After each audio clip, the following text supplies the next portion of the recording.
Senhoras e senhores, na minha primeira aula de filosofia, a primeira aula do primeiro ano do ensino médio, foi uma aula de filosofia. E o professor, que foi o indivíduo que me introduziu à filosofia, embora eu já a vivesse em casa, nas conversas com os meus pais, nas músicas que eu ouvia, foi ele que me disse o que era filosofia, foi com ele que eu aprendi o que era filosofia, né? É como se durante a vida inteira eu comesse batata, achando que fosse só batata, e aí um belo dia um indivíduo me chega e diz que batata é uma fonte de carboidratos e blá blá blá, e aí eu aprendo que batata não é só batata, né? Então foi isso o que esse professor fez na minha vida, né?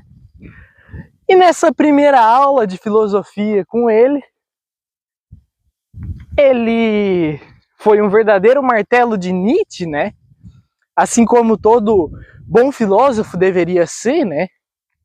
Ele foi um martelo de Nietzsche, chegou na sala e começou a perguntar a alunos aleatórios: você é feliz?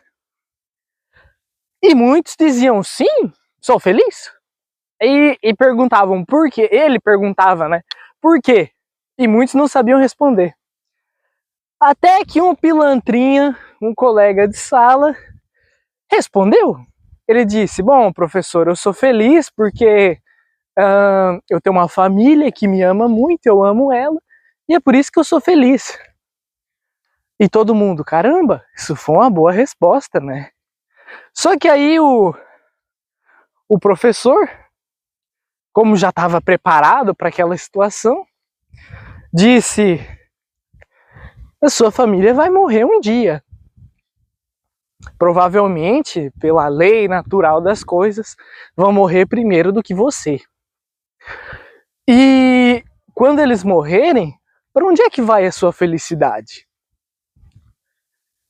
E ali toda a sala ficou chocada, né? E senhores, realmente, tudo que nos cerca, tudo isso aqui, está fadado à destruição. Tudo que nos cerca. Algumas pessoas dizem que as ideias, né, algumas coisas abstratas e materiais não estão fadadas à destruição. A música, os deuses, os ideais e etc, etc. Talvez, não sei. Mas a verdade é que boa parte do que é palpável está fadado à destruição. Algumas pessoas usam essa frase de que tudo está fadado à destruição para explicar a religiosidade delas. Tudo está fadado à destruição, é por isso que eu acredito no Deus de Israel, ou em Alá, ou seja lá quem for, porque esse sim é eterno. Não cabe a mim dizer se essas pessoas estão certas ou erradas. Aliás, acho que não cabe a nenhum de nós, não é mesmo? Mas a verdade é que tudo o que é físico está fadado à destruição. Portanto, achar um lastro, um bom lastro para nossa felicidade é difícil, não é? Pelo menos algum lastro nesse plano, algum lastro que a gente tem certeza que ele existe, né? Mas vamos enxergar o copo meio cheio, né? Estamos enxergando o copo meio vazio, senhoras e senhores. E o que seria enxergar o copo meio cheio? Bom, se não há nenhum bom lastro para minha felicidade, para minha alegria, certamente não há um bom lastro para os meus medos, para minha raiva, para minha tristeza, para minha angústia. Sim, você pode estar angustiado por causa do trabalho, por causa de alguma pessoa, mas essa pessoa, esse trabalho não é eterno. Alguma hora ela vai deixar de existir, ou pelo menos você não terá mais contato com essa pessoa, com esse trabalho, não é? Portanto, não há bons lastros para as nossas emoções, não é? Afinal, a única coisa que é eterna nesse plano é a mudança. A mudança é eterna, as coisas sempre mudando. E muita gente acaba abraçando isso e acabam se tornando a metamorfose ambulante, aquela que o Raul Seixas disse na música. E o que seria a metamorfose ambulante? Seria abraçar essas mudanças, que a mudança, né, do modo geral, que é a única coisa constante nesse plano. E eu vou fazer parte dessa mudança. Eu serei uma mudança com pernas, uma metamorfose ambulante. E esses indivíduos que decidem fazer isso vivem a vida intensamente. Pessoas como Raul Seixas, como o Oliver Tree, né? Como várias outras por aí. Eu citei esses dois exemplos porque é o melhor que eu tenho para citar, né? Essas pessoas acabam morrendo muito cedo. Eu tive na minha família um tio que, assim como esses indivíduos, viveu pouco, mas viveu intensamente. Ele faleceu a caminho do trabalho com um sorriso na cara, muito provavelmente. E por que será, né? Por que será que quem decide viver intensamente morre tão cedo? É como se isso fosse quase uma verdade absoluta dentro da vida, né? Ou você vive calmo, como uma tartaruga, né?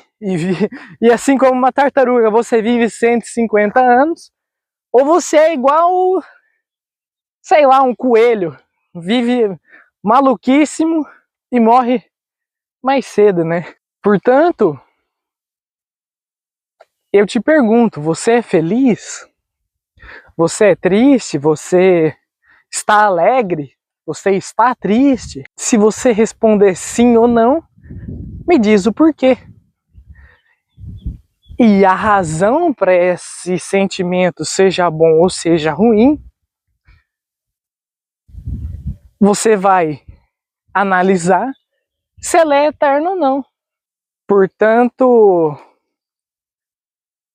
o que te cabe agora é saber se você quer continuar colocando essas emoções, sejam boas ou ruins, em fatores materiais ou imateriais, ou se você vai pirar o cabeção e virar a metamorfose ambulante.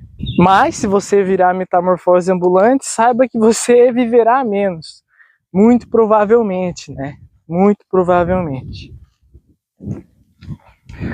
O que na minha opinião é a melhor solução seria, como eu já disse em alguns outros vídeos, o estoicismo, não é? Mas o estoicismo puro, não esse aí que a gente encontra por aí no TikTok ou sei lá o que.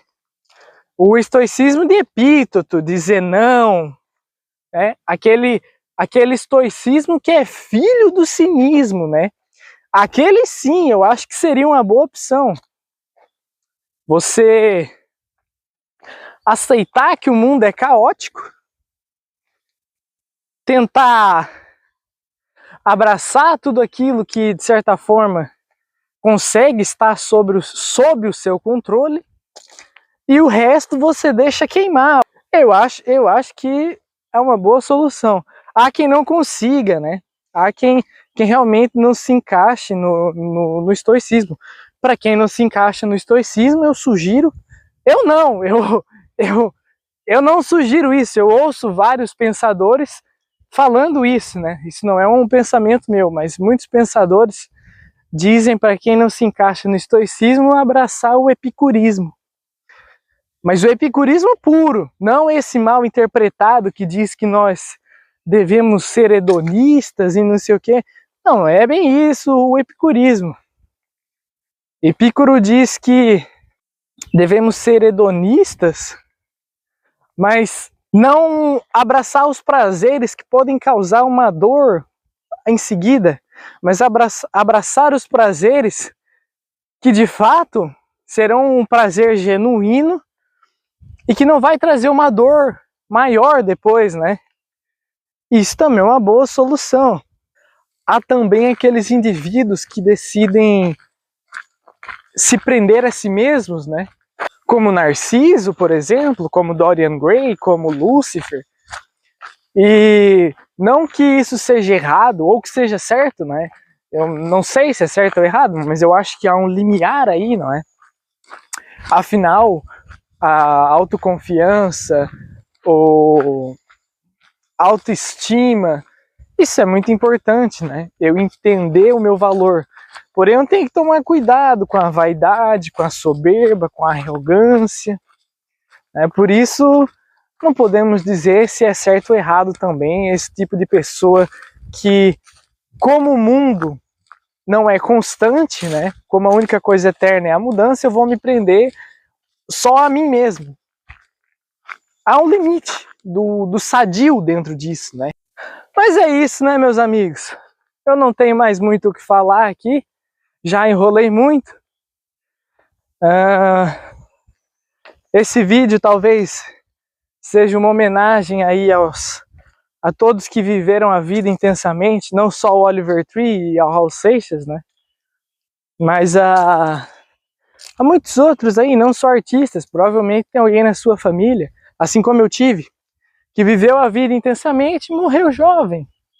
Seja um tio, seja um primo, um irmão, uma irmã, uma tia, ou sei lá o que, um avô. Mas é isso, né? Esse vídeo é uma homenagem a todos que escolhem ser a metamorfose ambulante e acabam pagando o preço por isso.